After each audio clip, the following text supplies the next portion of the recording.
नमस्कार, मैं अनु गुप्ता। आप देख रहे हैं क्षेत्रीय न्यूज। तुलसी रामायण की कुछ खास पंक्तियों को लेकर बिहार के शिक्षा मंत्री का बयान इन दिनों चर्चे में है। इसी मामले पर एक खास बातचीत की है औरंगाबाद के हिंदी साहित्यकार डॉक्टर सुरेंद्र प्रसाद मिश्रा से एसआईटी पत्रकारिता विभाग के अध्यक्ष राजेंद्र पाठक ने। इन दिनों रामचरितमानस पर बिहार के शिक्षा मंत्री के आए बयान के बाद रामचरितमानस का वह प्रसंग, वह चौपाई काफ़ी चर्चे में है, जिसको एक अलग तरीके से खास लिहाज से प्रस्तुत किया गया है। यानी कुल मिलाकर के जो लोग कह रहे हैं कि इसका एक राजनीतिक रूप दिया गया है। इस मुद्दे पर हम बात करने के लिए हमारे साथ हैं औरंगाबाद के साहित्यकार और हिंदी साहित्य सम्मेलन के प्रबल साहित्यकार डॉक्टर सुरेंद्र प्रसाद मिश्र जी। सुरेंद्र प्रसाद मिश्र जी साहित्य के विभिन्न तथ्यों को बहुत अच्छे तरीके से जानते हैं। रामचरितमानस में भी इनकी खास रुचि और पकड़ है। तो मिश्र जी, ये बताएं कि ये जो बयान आया है, तो इसको एक साहित्यकार के रूप में आप कैसे पाते हैं और एक नागरिक के रूप में कैसे देखते हैं? देखिए, दो दृष्टि से हम लोग देखेंगे इसको। एक तो साहित्यिक दृष्टि और दूसरा आध्यात्मिक दृष्टि। साहित्य की दृष्टि से देखने पर हम जब गहराई में जाएंगे तो लगेगा कि तत्कालीन परिस्थितियों में जो भावनाएं तुलसी के मन में उमड़ घुमड़ रही होंगी, उसके आधार पर उन्होंने लिखा।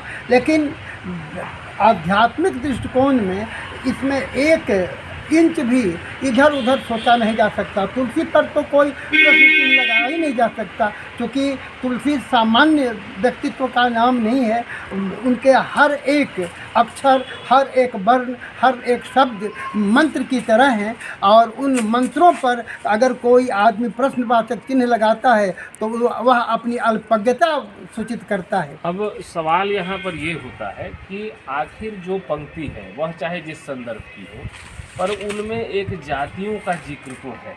अब इस मसले को आज की राजनीति में लोग देख रहे हैं, तो इसको कैसे कहते हैं? देखिए, ये धार्मिक न्यास बोर्ड के पूर्व अध्यक्ष और बहुत ही सुख्यात आध्यात्मिक व्यक्तित्व किशोर कुणाल ने बड़ी अच्छी बातें कही हैं। उन्होंने शोध की बातें कही हैं कि 19वीं शताब्दी में सदल मिश्र जो चर्चित साहित्यकार हुआ करते थे, उनके संपादन में तुलसी की पांडुलिपि के आधार पर जो संपादन किया गया है, उसमें है कि ढोल गंवार शूद्र नहीं है, क्षुद्र है, जो प्रकारांतर से पाठांतर के माध्यम से क्षुद्र का शूद्र लोगों ने कर दिया। पशु नारी नहीं है, पशु मारी है। ये तो है, लेकिन अभी जो बयान आया है जिसमें कुम्हार, कलवार और ऐसी जातियों का एक लंबी जिक्र है, तो ये प्रसंग कैसे, क्या देखते हैं इसको? देखिए, ये है या कि मैं अधम हूँ और हम दूध पिलाने पर जैसे सांप में विष बढ़ता है, वो ये काकभूसुंडी ने अपने लिए कहा है कि कौआ जाति के हैं। अब ये पक्षियों में हंस को राजा माना जाता है। हंस सबसे ये खगराज होते हैं, ये गरुड़। लेकिन कौआ जो काक जाती है वो निम्न मानी जाती है पक्षियों में। तो अपने आप के लिए उन्होंने कहा कि मैं अधम हूँ। तो ये तो हो गया कि काकभूसुंडी की ये अपनी व्यथा है या काकभूसुंडी की कथा का यह कथन है, कोई तुलसी और रामायण का संपूर्ण दर्शन नहीं। लेकिन जिस एक तरह से कहा जाता है कि रचना दृष्टि और रचनाकार की दृष्टि, तो किसी न किसी रूप में इन बातों का जिक्र होना, इसको आप कैसे देखते हैं? देखिए, पूरे परिप्रेक्ष्य को अपने दिमाग में रहकर तभी कोई वक्तव्य दिया जाना चाहिए था माननीय शिक्षा मंत्री द्वारा। देखिए, जो आदमी केवट को गले लगाता हो, जो सबसे निकृष्ट माना जाता है गिद्ध, उसको अपना पिता मानता हो, उसका अपने हाथ से अंतिम क्रिया करता हो, वह कभी किसी के प्रति अवमानना, चरित्र नायक के काव्य में, महाकाव्य में अवमानना हो नहीं सकती। खुद शिक्षा मंत्री भी कहते हैं कि हम सबरी वाले राम को पसंद करते हैं और करते हैं, पर जिनका बोध जो अन्य पिछड़ी जातियों से या जो निचले स्तर के पात्र हैं उनसे जो राम प्रेम करते हैं वो शिक्षा मंत्री को ठीक लगता है, लेकिन ये पंक्तियां ठीक नहीं लगती। तो ये खुद बताता है कि कुछ एक बिंदुओं को लेके उछाला कुछ एक बिंदुओं पर किसी को हो सकता है, लेकिन राम को खंड खंड करके नहीं देखा जा सकता। राम समग्र रूप से देखे जाने चाहिए, राम को देखा जाना चाहिए कि उनका चरित्र कैसा रहा है। प्रारंभ से ही उन्होंने कोल, किरात, भील, बांदरों को एकत्रित करके, कभी अयोध्या से सेनाएं नहीं गई राम पर को ज्यादा लाने के लिए। प्रश्न नहीं, बल्कि उस रामायण की पंक्तियों पर प्रश्न। तुलसी पर है, वह कभी उनके आदर्श चरित्र से विलग होकर कुछ नहीं लिख सकता।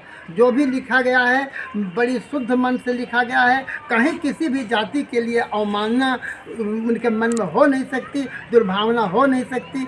लेकिन दुर्भावना से ग्रसित होकर संकीर्ण मानसिकता वाले लोग इस तरह की बातें कर रहे हैं। अब इन सारी बहसों के बाद एक बात चर्चे में आ रही है। कुछ लोग ये कहते हैं कि इन चीज़ों में संशोधन होना चाहिए। ये संशोधन कैसे होना चाहिए, या ऐसी कोई प्रक्रिया संभव?